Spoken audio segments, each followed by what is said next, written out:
Lloyd died in Dragons Rising Season 4 but got revived by the Source Dragons. Season 4 of Dragons Rising gave us one of the most intense moments in Ninjago, and it didn't happen because of some battle like March of the Oni. It happened because of him losing the fight against his greatest enemy, which is himself, or enemy Lloyd. Deep in the Whispering Woods, Lloyd entered the Temple of the Green Ninja as part of the ritual of unrooting. This isn't just another trial, like we're used to. It's meant to test who he is, at his core. And that's exactly where things go wrong, because instead of facing some basic challenges, Lloyd is forced to confront something much worse, enemy Lloyd. At first, it doesn't seem that dangerous, just another evil version concept, something Ninjago has touched on before, but this isn't like Oni Lloyd or some alternative version from another timeline. This version knows everything. Enemy Lloyd isn't just stronger or darker. He's a reflection of every doubt, failure and mistake Lloyd has tried to move past from, and he doesn't hold back. He calls Lloyd out for everything, for failing the people around him, for not being the leader he thinks he is, for the mistakes he can't undo. It's meant to haunt him, and to make enemy Lloyd win by distracting Lloyd by all his doubts. But what makes this even more serious is that Lloyd can simply overpower him. Every punch he throws and every attack he tries just comes back at him. It's more a mental fight than a physical fight. And the longer the trial continues, enemy Lloyd is kind of a version of his own thoughts and fears that he accepts, but still every time that comes back as a physical person trying to destroy him. The worst thing is how personal it gets, with older memories but also with recent ones, and having the feeling that the world could end soon and that it will all be his fault, and that even his uncle Sensei Wu doesn't come back because he is so ashamed of him.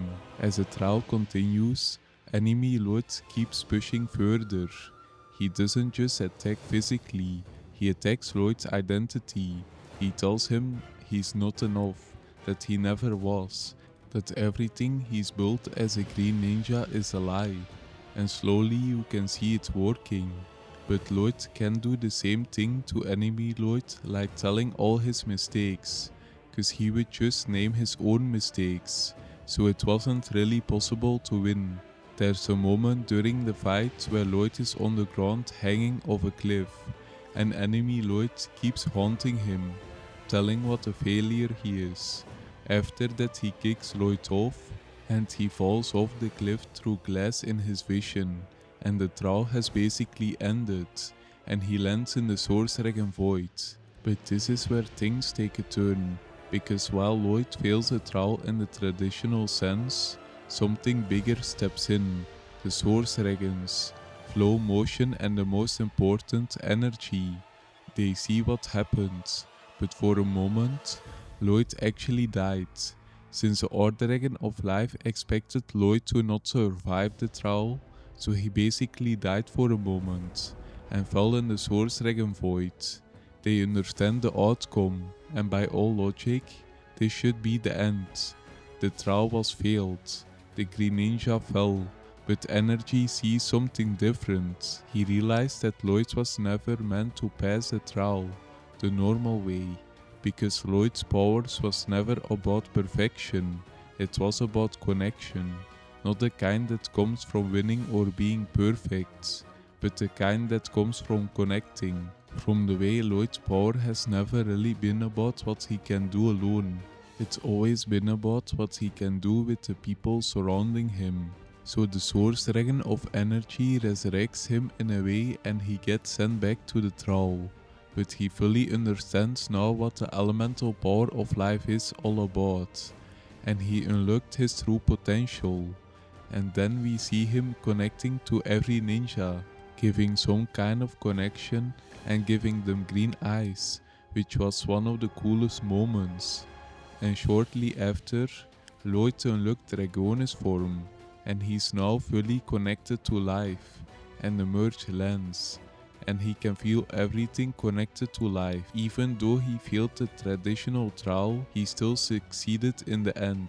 The same thing happened in March of the Oni, where Lloyd had the idea to do the tornado of creation to defeat the Oni and succeeded, but at the end he died and got sent to the void of the first Pinjitsu master, and he was later revived to be the Green Ninja again. But does that mean that Lloyd technically can never die if he gets revived by the first Pinjitsu master or the Source Dragons?